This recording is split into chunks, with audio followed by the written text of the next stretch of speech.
किसान 6 बजे से लेके 10 बजे रात तक खेत में रहता है। आपको पता है किस हालत में रहता है? हो जाता है मर्डर करने पारस में, जिसके थाना में 11 मर्डर हो चुका है और वो कहाँ सोए हुए रहता है। कैसे हैं ये एसपी साहब, ये डीएसपी साहब, इसको तेल लगा के थाना में सुताते रहता है। कोई पता नहीं थाने के कारण तैयार करते हैं।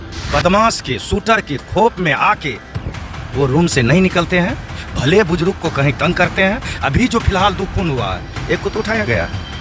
पर प्रशासन 12 बजे हम अपना पापा को 1 बजे हम अपना कवर में लिए। 1 बजे से प्रशासन को कॉल किए, वहाँ रुक कर लाश लेकर 1 घंटा लोटलिया में उसका घर पर न आया प्रशासन। कोई प्रशासन विशाल कुमार का थाना अध्यक्ष सलखुआ थाना अध्यक्ष का 10 बार इधर से कॉल किए, 1 बार रिसीव नहीं किया। 112 पर किए, रिसीव किया, नहीं आया।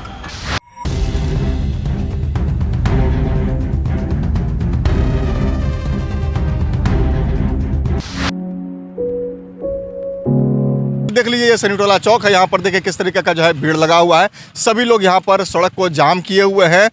यहाँ मामला ये है कि एक ही रात में 2 घटनाएं हुई है, जिसको लेकर के सड़क जाम है। और आइए हम यहाँ पर परिजन से भी बात करेंगे और यहाँ पर जो जनप्रतिनिधि है उनसे भी बात करने का प्रयास करेंगे कि आखिर कैसे हुआ, क्या घटनाएं हुई और बिहार में आखिर चल क्या रहा है। बिहार में लगातार घटनाएं हो रही है, क्या कहना चाहते सर? बिहार में जिस तरह से लगातार हर जगह मर्डर हो रहा है, घटना हो रहा है, पुलिस प्रशासन कहाँ है?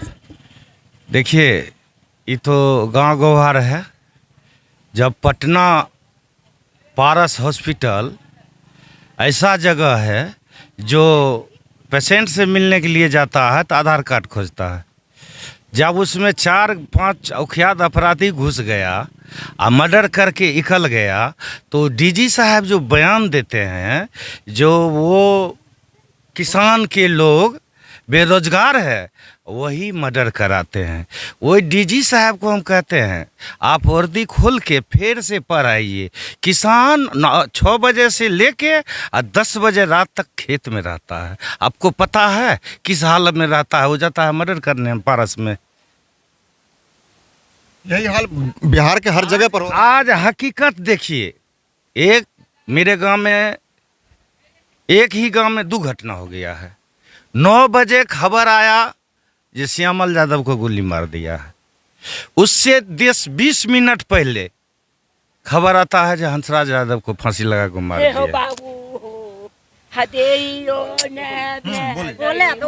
वहाँ हम दरअसल में गए, वो लोग से पूछताछ किए तो वो लोग कहा नहीं, छत पर से गिर गया है। तो इनका परिजन का कहना है जो छत पर से गिरता तो कहीं तो नाखून पर, कहीं तो चोट, कहीं तो कुछ, कहीं उसको चोट रहता। तो वो संदेह के मैटर में चल गया है, उसका जांच आएगा। हम डीएसपी साहब आए थे, हम उनसे बात किए, सर कम से कम पूछताछ तो होना चाहिए। कल के बिल्कुल होगा, क्यों नहीं होगा। इस सब मामला पर थानाधीश क्या कर रहा था? उसका तो नाम ही नहीं लीजिए। कौन थानाधीश के नाम लेते हैं? जिसके थाना में 11 मर्डर हो चुका है और वो कहाँ सोए हुए रहता है। कैसे हैं ये एसपी साहब, ये डीएसपी साहब, इसको तेल लगा के थाना में सुताते रहता है। कोई पता नहीं थाने के कारण तैयार करता है। कहाँ गश्ती वगैरह नहीं होता? गश्ती होता तो 11 ये 9 बजे रात के उपुल्ला है, वहाँ उपुल्ला पर घटना होता श्यामला के साथ। उसको जो गोली मारा गया है उस जगह उसके साथ घटना होता, वही घटना का सम्मिलितता लगता है हमको हंसराज यादव को मारा गया। इतना घटना बिहार में हो रहा है, बावजूद शासन प्रशासन सोए हुई है, इस पर क्या कहना चाहते हैं? हम इतने ही कहेंगे, प्रशासन के लोग बदमाश के शूटर के खोप में आके वो रूम से नहीं निकलते हैं, भले बुजुर्ग को कहीं तंग करते हैं। अभी जो फिलहाल 2 खून हुआ है, एक को तो उठाया गया है, एक का अभी तक कुछ हुआ नहीं। ऐसा हमारे साथ जो हंसराज जी है, उनका लड़का यहाँ पर क्या कहना चाहता है, कैसे घटना हुआ? क्या घटना हुआ, मेरा पापा को 8 बजे आया भोलो मेरा घर पर। मेरा पापा बासा पर था, बासा पर आया, उसको आराम से पटिया कर ले गया। 9 बजे रात को ले गया वो अपना घर पर, गोर हाथ पकड़ के, चलिए मेरा घर पर बर्थडे है भगनी का, वहाँ खाना पीना खाएगा, आप फिर छोड़ देंगे आपको, है। तो वही पर की हुआ, मैं तुलो यादव जनार्दन यादव से मेरा पुराना दुश्मनी था। तुलो यादव जनार्दन यादव से पुराना दुश्मनी था। उसी को ये भोलो यादव को रुपया देकर तो इसको बुलाने के लिए मेरा पापा को लेकर गया। वहाँ तक के बाद वो की किया, उसको खिया पिया कर, दारू शराब पिया कर, कैसे वो ठोठा दाब कर मार दिया गमछी से। नहीं गमछी से वो झूठों से बोलता था छत पर से गिरा। तय के बाद छत पर से गिरा ना, हम लोग 9 बजे 10:30 बजे घटना कर दिया। हमको 12 बजे खबर आया, उसका घर से कोई आदमी गुप्त से हमको कॉल किया कि आपका पापा के साथ कुछ गलत हुआ। हम पापा के मोबाइल पर फ़ोन लगाने लगे, पापा का मोबाइल बंद बताने लगा, स्विच ऑफ बताने लगा। तो तय के बाद वो लेकर गया था भोलो यादव, उसको हम उसका मोबाइल पर कॉल किए, बंद बताया था। तय के बाद फैन मैसेज ऑन किया, भोलो यादव मैसेज गिरा मेरा मोबाइल में, मैसेज गिरा उसका मोबाइल में। फैन उसका मोबाइल का कॉल लगाए उसको कि कैसे कैसे घटना हुआ। वो झूठे से बोलता था कि छत पर से गिर गया, हॉस्पिटल ले गए। वो एक बार बोल रहा था कि सदर हॉस्पिटल ले गए, तय के बाद बोल रहा था कि बख्तियारपुर में था, तय के बाद बोल रहा था सहरसा गया, कखनू बोल रहा था आनंद भगत में है, कखनू बोल रहा था यहाँ वहाँ।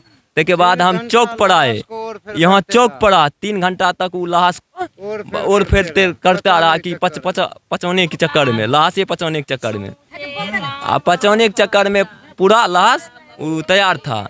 तय के बाद हम चौक पर आए, उसका घर पर एकाएक 5 आदमी गए, 5 आदमी गए उसका घर पर। वो लोग भागने लगा है, उसका भागने लगा। तय के बाद उसका घर हम छानबीन किए, तो मेरा पापा को बगल में उसका घर था एगो कोठली, वो कोठली के बगल में बरंडा पर देकर ऊपर से बोरा यार दे दिया था।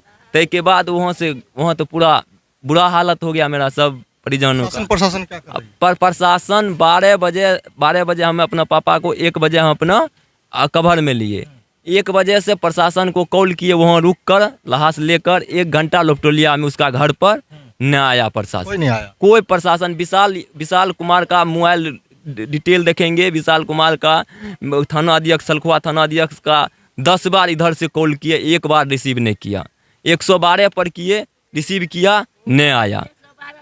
ऐसा ही एक घटना जब इससे पहले 10 मिनट पहले जो श्यामल यादव के साथ हुआ, श्यामल यादव का भी यही कहना था कि हमने विशाल कुमार को फोन किया, वो नहीं आया। ऐसा क्या है आखिर? नहीं, विशाल अपने आप में एसपी है। यहाँ के विशाल जो है यहाँ का अपने आप का एसपी है, कोई जनप्रतिनिधि का वैल्यू नहीं देता हो। हाँ, ये जितना क्लेम कराया है क्लेम हो रहा है, व्यक्तिगत हम एसपी महोदय और डीएसपी महोदय से कहेंगे इसको जल्द से जल्द हटा दीजिए, नहीं तो सलखुआ को खा जाएगा। देखिए मेरा बोलना है, इस सलखुआ को बर्बाद करने के लिए पूरा सलखुआ बर्बाद हो जाएगा। ये गोरियारी गांव को टारगेट कर लिया। ये गसपुर से मिलकर मेरा पापा का 3 लाख रुपया मेरा समना में विशाल कुमार को दिया गया। 3 लाख रुपया मेरा समना में, मेरा पापा का जिम्मा में 50,000 रुपया था।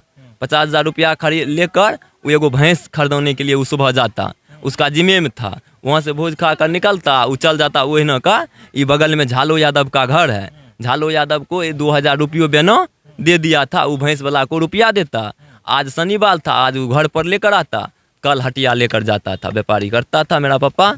हटिया में भैंस रविवार को बेचता था, खरीदता था सिमरी वक्त। अभी जो तस्वीर हम दिखा रहे हैं, के बाद उसको सोसी दाब कर मार दिया गया। झूठों से बोल रहा था कि छत पर से धकल दिया, तो उसका घर के आगे में वो थाला था। मेरा पापा व्हाइट अति पिन्ने कुर्ता पिन्ना था, उजरा गमछी ले ओए में एक रत्ती गर्दाने लगल था, एक रत्ती कपार में किधरो टेटर किधरो एक रत्ती किधरो ही अति गर्दाने लगल था।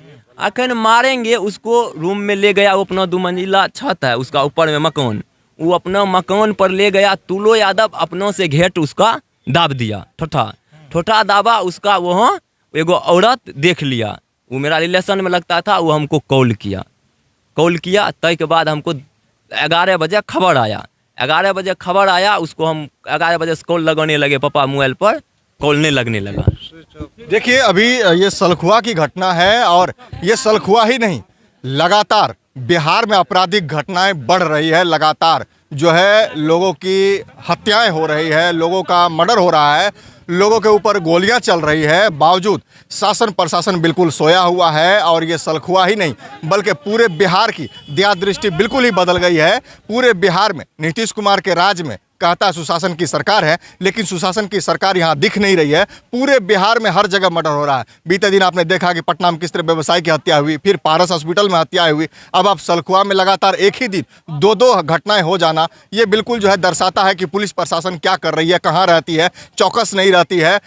कहीं ना कहीं ढीलापन है, जिसके कारण शासन प्रशासन के कारण ही ऐसी घटनाएं जो है यहाँ पर हो रही है। ऐसा ये लोग बोल रहे हैं कि यहाँ जो सलखुआ के थाना अध्यक्ष है वो अपना काम सही से नहीं कर पा रहे हैं। उनको फ़ोन बार बार किया जाता है, किसी भी घटना में वो रिस्पॉन्स नहीं लेते हैं, जिसके कारण जो है लगातार घटनाएं यहाँ पर भी जो है बढ़ रही है। तो कहीं ना कहीं शासन प्रशासन पर यह सवाल उठता है कि आखिर ऐसा कब तक चलेगा। यहाँ पर जाम लगा हुआ है, अब कुछ ही देर में जो है यहाँ पर डेड बॉडी आने वाली है, फिर देखते हैं आगे का क्या हाल है। फिलहाल बने रहिए हमारे साथ।